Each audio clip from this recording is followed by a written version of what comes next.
Hello' everyone, মই ৰশ্মি আৰু মই আজি এঠাইলৈ যাবলৈ ওলাইছোঁ।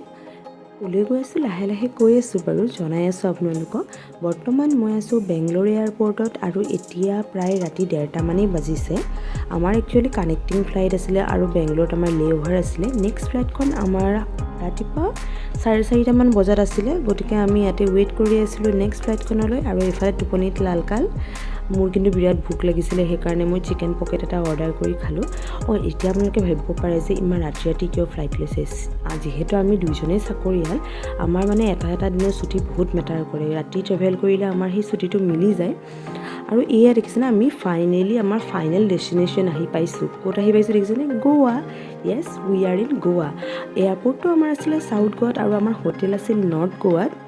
গতিকে আমি কেব এখন বুক কৰি ডাইৰেক্টলি হোটেললৈ গ'লোঁ। ইয়াত কিন্তু অ'লা উবেৰ নচলে, তেওঁলোকৰ নিজৰ বুকিং এপ আছে, সেইটো আপোনালোকে ডাউনলোড কৰি ল'ব। ভিডিঅ' চালে বা গুগলত ছাৰ্চ কৰিলে গম পাই যাব।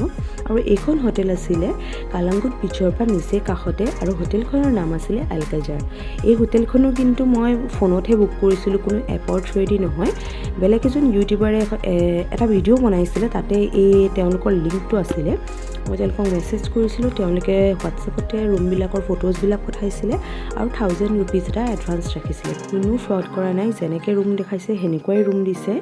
আৰু এটা ভাল বস্তু দেখুৱাওক, ওপৰত সৰুকৈ প্ৰাইভেট চুইমিং পুল এটাও আছে। আপোনালোকৰ যেতিয়া মন যায় ৰাতি 8-9টালৈকে চুইমিং পুল খোলা থাকে। হোটেলৰ তলতে আপোনালোকে স্কুটি, বাইক এইবিলাক ৰেণ্টেলত পাই যাব। আমি তাৰে স্কুটি এখন লৈ পেলাই কালাংগুট বিচলৈ বুলি ওলাই গ'লোঁ। তাতে আমাৰ ফ্ৰেণ্ড চিমি আৰু চিমিৰ হাজবেণ্ড বিকাশে আমাৰ কাৰণে ৱেইট কৰি আছিলে।